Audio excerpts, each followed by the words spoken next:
Hey, what's up, soundbar enthusiasts who didn't get quite enough from Andrew Robinson and Jonah Mathis? Daniel here from Never Enough Tech. Well, I'm still not sure it's real, still smells a little like vaporware, looks real. Either way, I'm going to review this year-plus delayed, highly anticipated flagship soundbar. Of course, I'm talking about the Klipsch Cinema 1200, a 5.1.4 1200 watt Atmos-enabled system. For a shiny, crisp $1,500.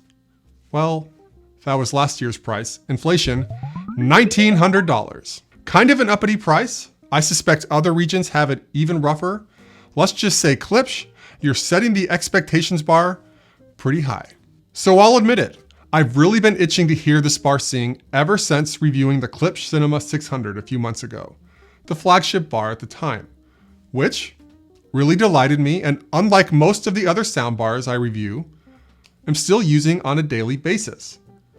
Anyway, back when I reviewed the 600, the sound felt like home, natural and balanced, full, genuine, stayed in its lane, light on the gimmicks, and the sub is just a block of fun, punchy and nimble, and cooperated really well with the bar.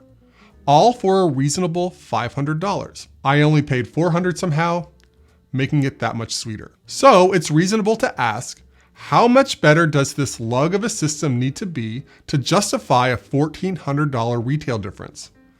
Hard to say. Maybe you can find your truth as I describe the system, share some sound samples, and tell you about my experience. Yes, I am aware that other reviewers have raised concerns about this bar, like a bully of a bass module. It's already a powerful platform and pushed it completely into the realm of Crazy Town. Missing EQ controls and limited channel controls? Well, I got some news for you. The very late, more complete Klipsch app, which is aimed at assuaging these concerns, is there. Somewhere. Not here. At the time of this recording anyway. So I'll give you my take on some of those continued concerns throughout the review. Klipsch, hire a programmer already. Maybe this guy. He looks like he has some extra time on his hands. He's been moping in that exact spot since last year. And remember, I'm not perfect. This whole exercise is just me. I may need to make corrections, so look for those in the description as people watch this video and yell at me. Setup. To get TV sound, it's a simple plug and play. Plug in all 4 components, the bar, 2 surrounds, and the sub. If you need long power cords, grab some using a link in the description. Also, you will want to buy L-type angled power cords, as it will make your cable routing just a bit more elegant, in particular if you're putting the surrounds on a stand.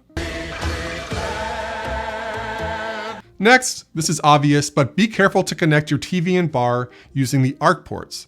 I recommend finding a 2.1 HDMI cable that supports HDCP 2.2 and 2.3 if you're looking to do some 8K pass-through. In terms of speaker placement, you'll want at least 9 feet between you and the bar, and you should aim for 3 to 6 feet of separation between you and the surrounds, placed at a 25 to 45 degree angle, assuming your immediate sides are 0 degrees. So dust off your protractor if you're serious about this. Note there is not a dedicated left and right surround.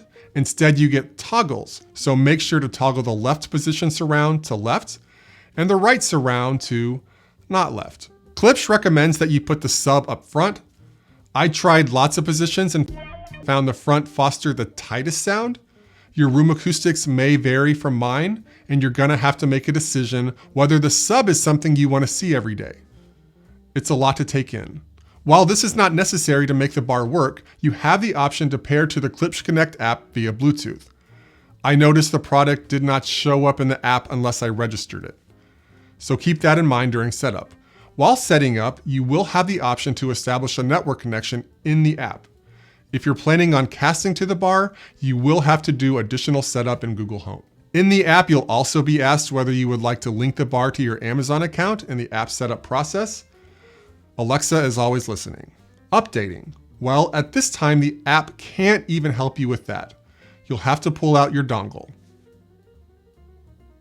And update component by component. Go to this URL for firmware update instructions. After setup, when you're ready to relax and take the bar out for a spin, make sure you have the remote handy, as the app does nothing for you as a controller. Don't lose the remote. If you do, you might as well just throw the system in your car, set it on fire, and push it off a cliff. Just half joking. Design and build. The whole kit bleeds masculine. No one is going to accuse your kit of looking cute. There is nothing sleek, diminutive, nor elegant about any of the pieces. It's massive. It eats eclairs for breakfast, really delaying that review. The 1200 design is largely consistent with the other Klipsch bars, with the very recognizable gray, gonna screw this word up, Tractrix horns on the ends, interchangeable wooden end caps, faux grain metal plastic, and physical clickety-clackety controls on the top right. The majority of the bar is wrapped in a rugged fabric, obscuring its wooden housing. It's a shame so much of the wood character is hidden. What a prude. The 1200 does vary from the lower tier bars in that it is wider and deeper to give the bar more resonance, foster a wider soundstage, and create some space for upward firing drivers, right here and here, subtly outlined by two big faux metal circles. The surrounds are relatively large relative to other surround sound surrounds. The surrounds are rather large as soundbar surrounds go, but otherwise they're understated. You have a wooden housing wrapped mostly in the soundbar cloth with an exposed square wood base. You'll find your power cord in the back with some cord management. The sub, over there, it's massive, ginormous, dwarfing, let's just say, any other kit sub. Otherwise, it's very much like the 600 sub in that it's encased in a handsome grained, textured dark wood, and the driver is facing down. The edges are flattened, which is appreciated as it makes it harder to impale yourself.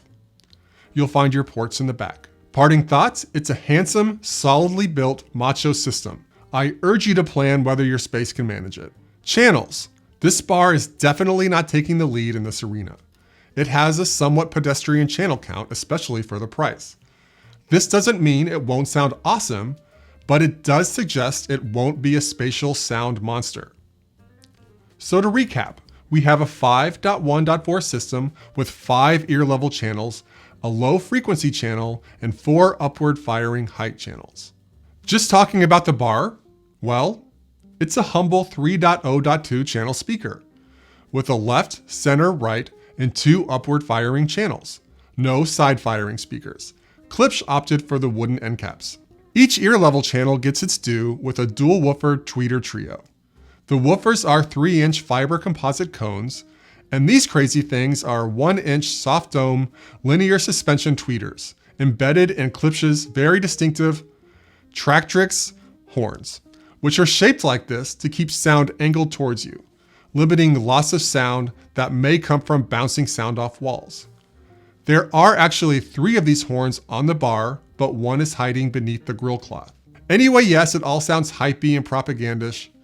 I guess I'd be more cynical if the Klipsch sound didn't keep me satisfied and smiling. That's what she said. The 2 forward-oriented upward-firing speakers are each cone woofers. These speakers are intended to bounce sound off the ceiling. Somewhat ironically, given all the uppity talk with the wall-avoiding Tractrix horns. The surrounds are both a 1.0.1 speaker, each having a forward and upward-firing cone woofer. No tweeters in there. Would have been nice. The sub, your low-frequency effects channel, your .1 in the middle, it makes up nearly half of the power coming out of the system at 500 watts. It has a 12-inch downward firing driver that supports frequencies officially as low as 22 Hz. If you need something lower, maybe the problem's with you. Fair warning, if you live in an apartment above someone, this module will get you sent straight to jail. Codec support. Support really revolves around Dolby all the way up to Dolby True HD, which supports Dolby's highest level Atmos. DTS is not supported, so no DTS flavored 3D audio. So if you have a collection of DTS Blu-rays, you will need to recode to Dolby in the Blu-ray player menu to get sound. And as you might expect, there will be some information lost there. LPCM is supported, so this is good news for your Apple TV and gaming consoles. If you need to verify your audio format, do this by holding the LED button on your remote. Yay. Ports. The BFD is eARC with HDMI 2.1 and HDCP 2.3, which supports Dolby Vision and 8K pass-through. Okay, that about wraps it up. Thanks for watching. Catch you on the next one. Oh, you just got JK'd. I'm back. Haha. You also get 2 pass-through HDMI ports, optical, and a 3.5mm analog port. Proper fist bump for the inputs. Record players, computers, gaming consoles, streaming boxes. You can get that sound direct into the bar some way or another. As you should expect, you have an Ethernet port for plugging directly into the webs, the W. The HDMI ports point straight back, very convenient. The legacy ports are tucked in there somewhere, gonna have to work for it. So Klipsch does something very cool with this system in that they provide a sub out on the bar and also the sub. So it's very easy to bring in 2 extra subs, just make sure they're powered. If 3 subs does not give you enough low end, again, the problem is with you. Sound adjustments and control. Top line, you have 6 sound modes. The first 4, standard, movie, music, and game, upscales everything to 5.1.4. The movie, music, and game modes are advertised as more immersive. You have direct, which plays true as the artist intended. It's good if you're feeling ideologically rigid that day. Party mode converts the bar and surrounds to stereo, really makes the surrounds much more prominent. I think my wife said, cool, I like this bar in this mode. That kind of statement is a full-on small town parade endorsement in the context of how excited my wife usually gets about these kinds of things. You'll also find level controls, but it's limited to just the surrounds, height channels front and back, and the sub.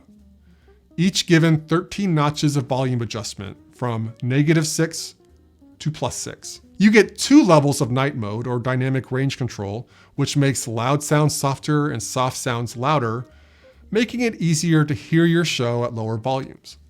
And you have 2 levels of dialogue intensity if you find it hard to pick up speech. As I've mentioned, you can affect all of these changes in one way. The remote.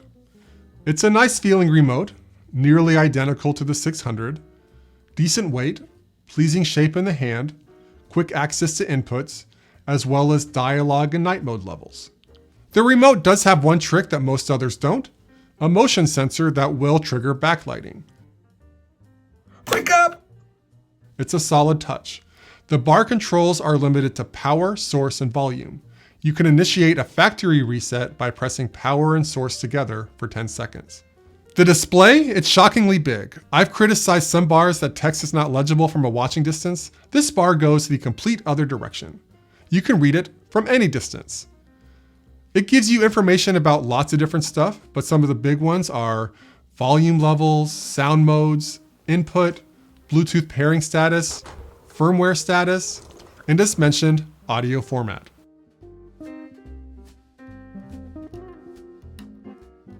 Every time you interact with the remote button, the bar display will illuminate, but you can set the display to turn off after a few moments of inactivity.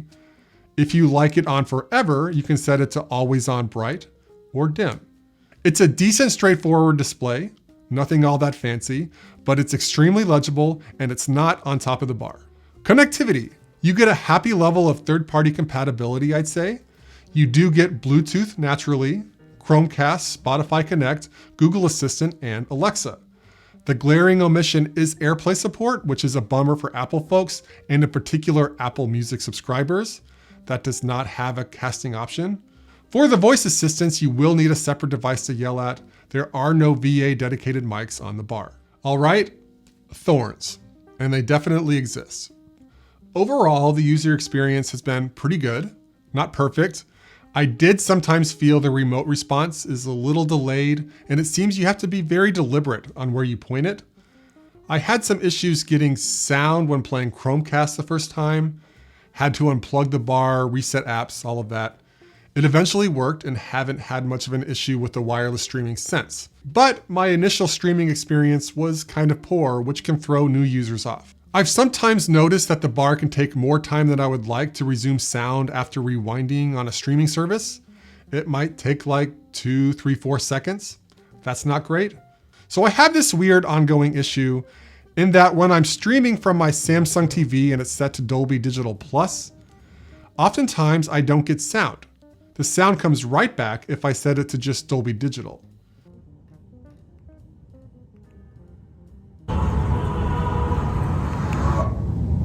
The bar does officially support Dolby Digital Plus, and Dolby True HD, and Atmos, so something went wrong. I also found I had to restart the TV more often than I wanted to get sound. This happens with other soundbars, but to a lesser extent.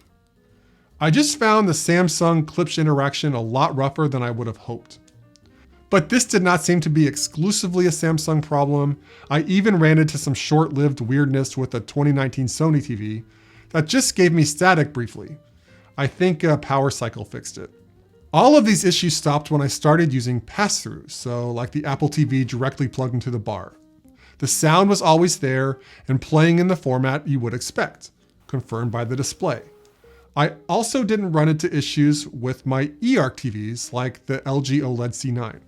I haven't had the bar long enough to know exactly what's going on. Seems like a follow-up video may be warranted here, but I just wanted to throw some caution flags, especially for those that have no time for soundbar bugs.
You're gonna be a pirate. He's getting a lot of blood. For 1 second, there's a BMW chasing us.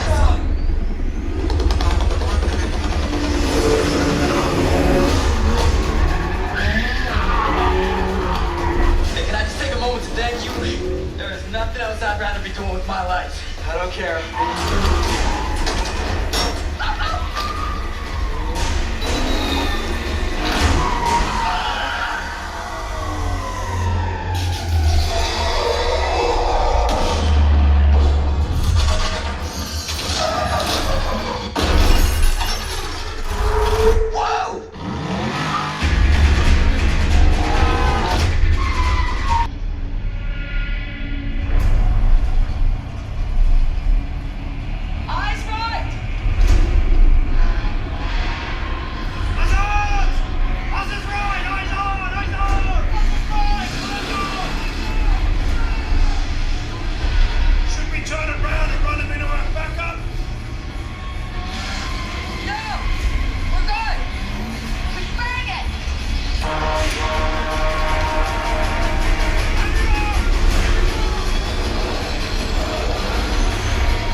Sound quality, it's a banger. Bottom line, I'm a huge fan of the sound, music, and video. It definitely builds on the 600. I was taken by the vivid detail. I've listened to lots of clips over and over again doing these reviews, and I kept hearing little sound touches I've never heard before. You get the lightest of touches to straight up violence. It's dynamic. You get that sparkle, that live sound without the harshness, without the rash that comes with some sound bars. It underlined the emotion of each song I listened to. And in some of those Mad Max scenes, like the car chase through the dust storm, it left me breathless. So the bass module, it's a beast. It's physical. If there's an explosion, you'll hear it and feel it. While the bass was certainly more powerful and physically destructive than the 600, I wasn't sensing the same level of precision, attack, and decay. Wish I felt different. I couldn't help myself. I eventually brought out a separate Klipsch sub using the wired option. I was a little worried that it would just be far too overwhelming, but nope. Everything actually sounded more balanced, near sublime. Almost brought a tear to my eye. I recommend using 2 subs with a system of this caliber. So my biggest overall complaint about the sound is not so much about the sound itself, but the inability to unlock the sound balance that's just a little out of reach. So you get no manual EQ controls for blending the sound just to your liking, and you have limited center controls. That excludes center channel manual adjustments.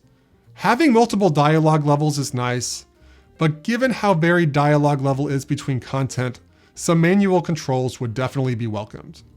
So adding these controls I think would make great sound even greater. Even if they never add these controls in the future, I don't think it's a deal breaker for this bar, in my opinion. In terms of the sound modes, standard, game, movie, and music are kind of comparable. Sure, you could spot some differences compared side by side, but I doubt you would be able to walk in and name the mode. I tended to hang out in movie mode, seemed to hit the spot for me. Party mode, on the other hand, is quite distinct from the other modes, converting the entire system to 2.1 and just absolutely promoting the surrounds. I think it's a really great mode for those that have house parties with unapologetically loud music. I'm not sure if these kinds of parties are real. I only ever see them like on Netflix and movies. The only thing my friends have to say about music is that their kids should turn it off. But if you're cool enough to have friends that still like music, this bar will do you proud. So about that 3D sound, maybe you're telling yourself, the other Klipsch bars are great, but I need this one because it offers true Atmos support with upward firing speakers, not that virtualized nonsense like the 800. If this is the top reason you're buying this bar, I might caution you away. You do get some reasonable height effects that you would not get otherwise, but it's not a consistent, tight 3D bubble. It's not a 3D revolution, but an enhancement to its existing line. An enhancement every bit as good or better than other 5.1.4 bars. You can kind of intensify the height effects a bit by setting the forward and rear height channel levels higher. But for really good Atmos from these sound bars, really the more channels angled at different directions, the better. This bar did not make channel proliferation its emphasis. 2 more observations. Per usual, Dolby True HD is just right at home on this bar, just a full-bodied beverage. Dolby Digital Plus sounded great as well, but I noticed the height effects prominence really is subdued, and the sound coming out of the height channels is quite a bit weaker. Based on the experiences I've had, you will need to set the volume quite high to get a significant height response when playing Dolby Digital Plus. Last, this system, to its credit, gives you a lot of general volume control, 100 notches. It doesn't start getting violently loud until maybe the last 15-20%, depending on audio format and how old you are. On Samsung flagship soundbars, I sometimes felt 40% is about as high as you should go from a safety perspective. On this bar, you have maybe 33 volume notches. That is all pretty quiet. 33 is a pretty good volume for night listening. 50 for the Sunday game, and 66 plus for your full throttle action movies. I appreciated the spacing of these different ranges. Helps those trying to get it just right. Wrap up. I'm quite positive on this bar. It's a bad mama. It can kick your butt and help you with your physics homework.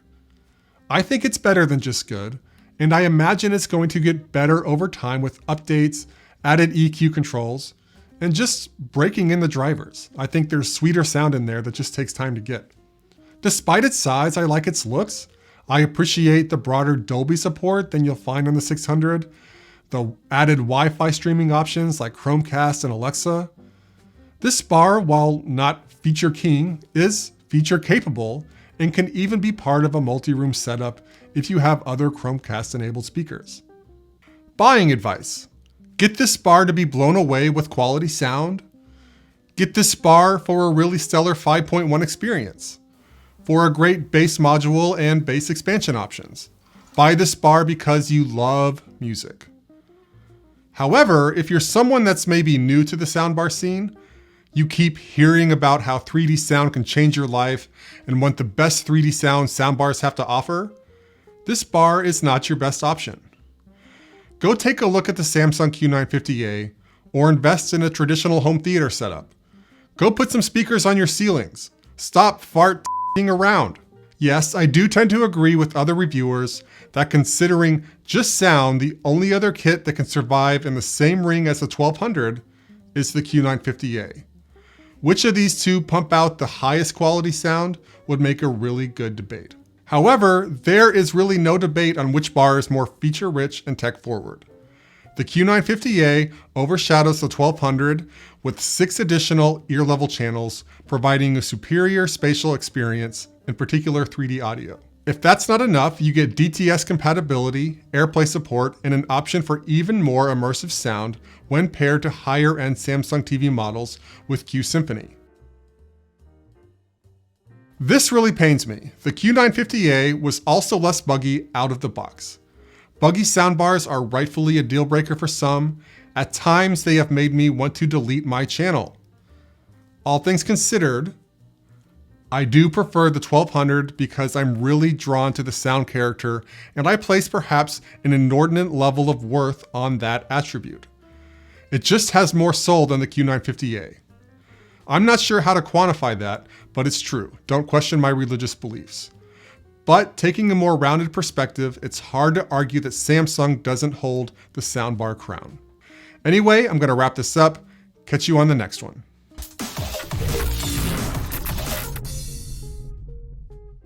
Hey you! Yeah, I'm looking at you, the one who's still watching this video. Drop some sugar on this video and channel. A pile of likes and comments has this weird tendency of making more soundbar videos appear. And this goes without saying, makes you richer, smarter, and more attractive.